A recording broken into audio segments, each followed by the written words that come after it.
Hi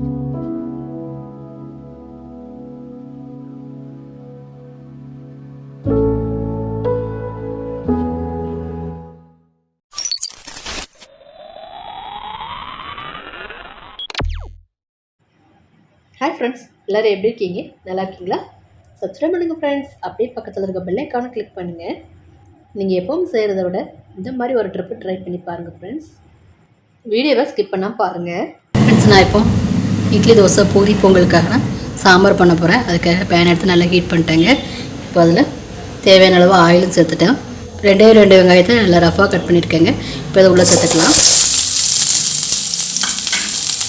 இது கூட காரத்துக்காக ஒரே ஒரு பச்சை மிளகாய், சின்னதாக இருந்தாலும் ஒரு 7 வெள்ளைப்பூடுங்க, 2 தக்காளி பழத்தை சும்மா ரஃபாக கட் பண்ணியிருக்கேங்க. இப்போ இதையும் உள்ளே சேர்த்துக்கலாம்.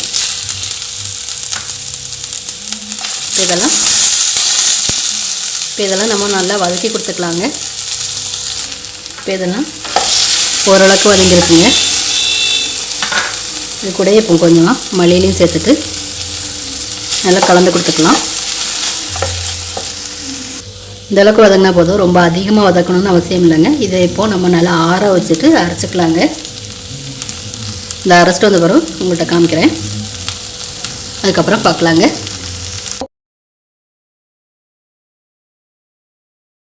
இப்போ அடுத்ததாக நம்ம சாம்பார் செய்யறதுக்கு ஸ்டார்ட் பண்ணலாங்க. அதுக்காக பேனத்தை நல்லா ஹீட் பண்ணிட்டேன். இப்போ ஒரே ஒரு ஸ்பூன் போல் ஆயில் சேர்த்துக்கலாம். ஆயில் நல்லா ஹீட் ஆகட்டும், அது வேறு நம்ம வெயிட் பண்ணிக்கலாங்க. இப்போ நம்ம சேர்த்துருந்த ஆயிலில் 1/4 டீஸ்பூன் போல் கடுகுங்க, கொஞ்சமாக உளுந்தம்பருப்பு, கொஞ்சமாக ஜீரகம், கொஞ்சமாக வெந்தயங்க எல்லாம் சேர்த்து தாளிச்சிக்கலாம். இப்போ தாளிக்கிறதுக்குள்ள பொருளெல்லாம் சேர்த்துட்டாங்க. இப்போ நல்லா பொரியட்டும். இப்போ எல்லாமே நல்லா பொரிஞ்சிருச்சு ஃப்ரெண்ட்ஸ். இப்போ அதில் 2 வரமிளகாவை கிள்ளி வச்சுருக்கேன். அதை உள்ளே சேர்த்துக்கலாம். அதை கூட கொஞ்சமாக கருவேப்பிலை,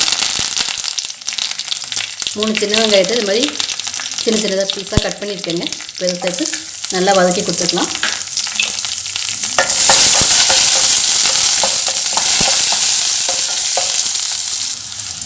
நம்ம சாம்பார் சாப்பிடும் போது இந்த சின்ன வெங்காயம் அப்பப்போ வாயில் கடிபடும் போது அதோட டேஸ்ட்டு செம்மையாக இருக்குங்க. அதனால் சின்ன வெங்காயம் உங்களுக்கு அதிகமாக பிடிக்கணும், இன்னும் கொஞ்சம் அதிகமாகவே நீங்கள் சேர்த்துக்கோங்க.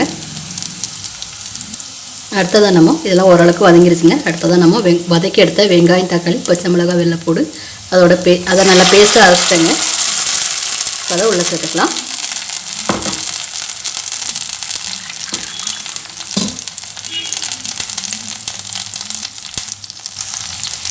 இப்போ பேஸ்ட்டு உள்ளே சேர்த்துட்டேன் ஃப்ரெண்ட்ஸ். இப்போ தேவையான அளவு தண்ணியும் சேர்த்துக்கலாம். அடுத்ததாக நம்ம சாம்பார் நல்லா திக்காக வர்றதுக்காக எல்லோரும் கடலை மாவு கரைச்சி ஊற்றுவாங்க.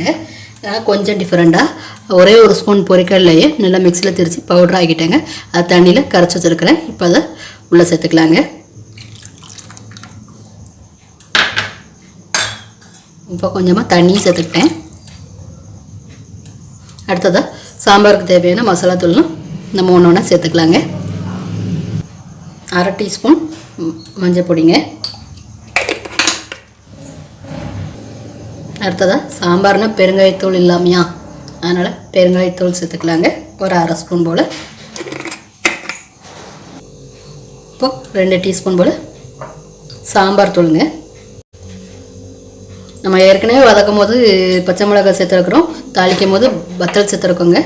அதனால் பார்த்து சாம்பார் தூள் நீங்கள் சேர்த்துக்கோங்க. அடுத்ததாக கொஞ்சமாக ஜீரகத்தூளுங்க.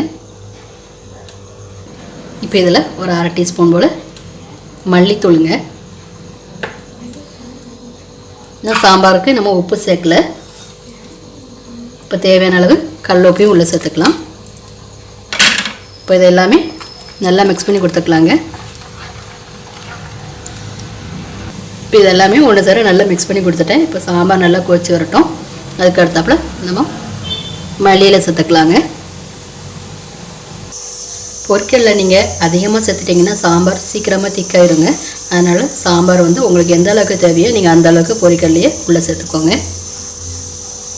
இந்த சாம்பார் வந்து ரொம்ப ரொம்ப டேஸ்ட்டாக இருக்குங்க.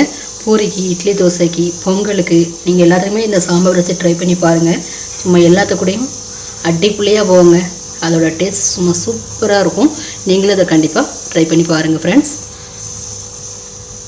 இப்போ சாம்பார் நல்லாவே கொதி வந்துட்டுருக்கு ஃப்ரெண்ட்ஸ். நான் ஒரு 10 நிமிஷம் போல் கொதிச்சோன்னே நம்ம இறக்கிக்கலாங்க. இப்போ சாம்பார் நல்லாவே கொதி வந்துட்டுருக்கு ஃப்ரெண்ட்ஸ். இன்னொரு 10 நிமிஷம் கொதி வரட்டும். அடுத்தது நம்ம சாம்பாரை இறக்கிக்கலாம். நான் திரும்பவும் சொல்கிறேன் ஃப்ரெண்ட்ஸ், இட்லி, தோசை, பூரி, பொங்கல் கூட இந்த சாம்பார் வச்சு சாப்பிட்டு பாருங்கள். சும்மா செம்ம டேஸ்ட்டாக இருக்கும். இட்லி, தோசையும் பூரியும் எங்கே போகுதுன்னு தெரியாது, அந்த அளவுக்கு இதோட டேஸ்ட்டு இருக்குங்க. நீங்களும் இது கண்டிப்பாக ட்ரை பண்ணி பாருங்கள். அவ்வளோதான் ஃப்ரெண்ட்ஸ், சாம்பார் ஒரு 10 நிமிஷம் கூட நல்லா கொதிச்சு நல்லா அழகாக ரெடி ஆகிடுச்சிங்க. சாம்பார் இந்த திக்னஸ்லேயே நீங்கள் இறக்கிக்கோங்க. ஆற சாம்பார் இன்னும் திக்காகும். அதனால் உங்களுக்கு இந்த திக்னஸ்லேயே நீங்கள் இறக்கிக்கோங்க.